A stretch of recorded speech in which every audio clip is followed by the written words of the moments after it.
Before we jump into this idea of how trauma, stress, emotions are really impacting us and even how we age and showing up on our skin, I was hoping you could start talking a little bit about your own healing story and how you actually healed from not just chronic Lyme, but also thyroid cancer. Yeah, so it has been quite a journey, 20 years in the making.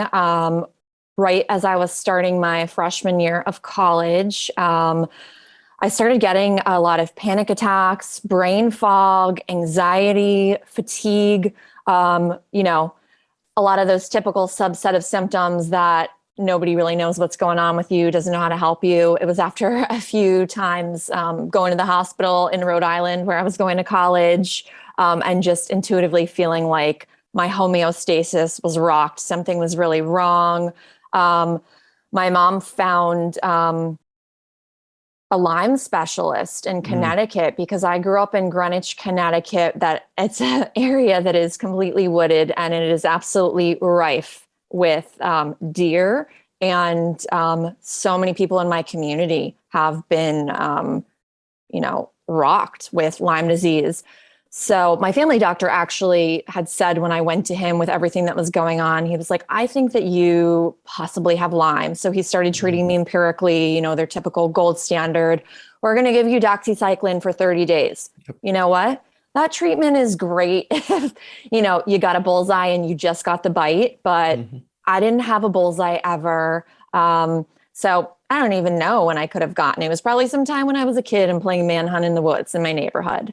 Um, I ended up going to a Lyme specialist, got treated for an entire year. I had to withdraw from my freshman year of college. And again, this is in 2002, started doing some of the cutting edge therapies early on, IV immune drips, homeopathics, ozone IVs. And, I made a pretty swift recovery from that, but the faculties of my thinking and my brain kind of never really came back online. And when I say brain fog, that's pretty like diffuse, but the experience I had with it was feeling like I was in a dream every single day. So I just kind of had to accept that as like my current reality and hope that it would go away at some time. And I was like 19 years old. So, um, started back at school. Long story short, after a long story, I was in the corporate world and I started getting sinus infections all the time. I was 24 years old. I couldn't get out of bed in the morning. I had no idea what was wrong with me. Saw another specialist. He tested my hormones. I complete adrenal failure, insufficiency. Mitochondria was really, really low.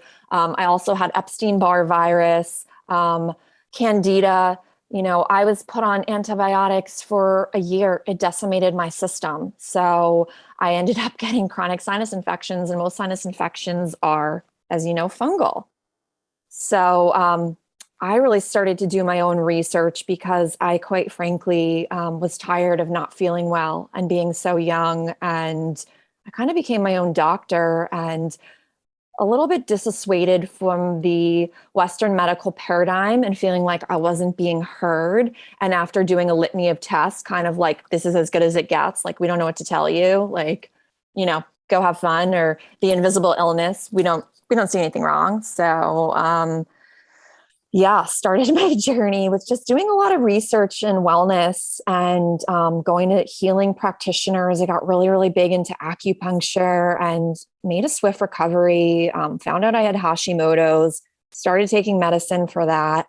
And when I turned 30, I ended up leaving the corporate world and wanted to not just have a job, but to really pursue my life passion and work. So I went to 3-year program for a master's of science in acupuncture, and it's pretty much catapulted from there. And a year post graduation, I was about to open my private practice in my hometown of Greenwich, Connecticut, practicing acupuncture.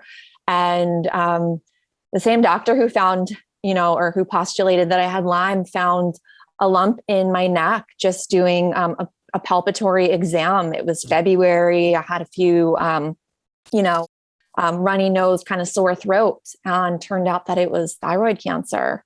So moved through that, had my thyroid replaced, and I then, learned a lot about the gut thyroid connection and HPA axis, and started working with a naturopath to go after some of the candida and SIBO and gut insufficiency that I know, probably led to the toxicity in the thyroid cancer. What I want to impart here is that it's really, truly all related. And a lot of times when we go through things like this, we feel just so disenchanted and so disappointed. And what I want to share is that this isn't happening to you, it's happening for you. And if you stay with the path and believe and have faith and let yourself heal, you will not only heal, you will come into a whole new version of who you are.